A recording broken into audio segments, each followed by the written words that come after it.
big, tall girl.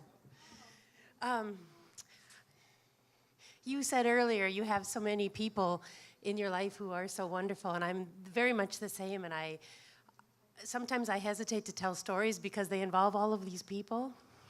Drew was single forever and has these beautiful stories of times that he spent alone, and I just don't feel like I've ever been alone. So all my stories involve other people. None of them are here for this story, so that's really, really helpful for me. So a sure thing is, well, there's two things that at my house that are a sure thing, unless you're my husband. But there's two things for everybody else that are a sure thing. One is that you'll have really good food, and the other is that you'll have a really good time. And so when I was much younger, I was a part of a group of people who didn't like the words gourmet or club. So we got together all the time when we could, and we would cook. And we called ourselves Willinga, because that's not a word.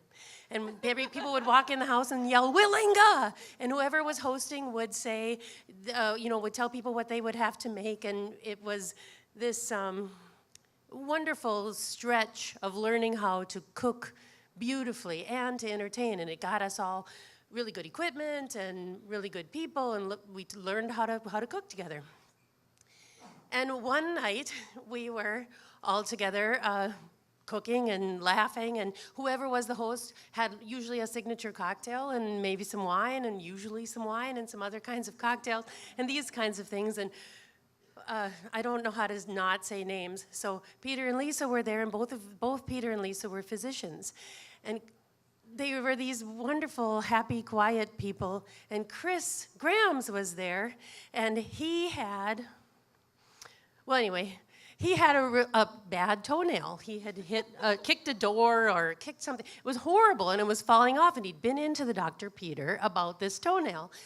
And we were all sitting around, and my date was Teresa. And Teresa was very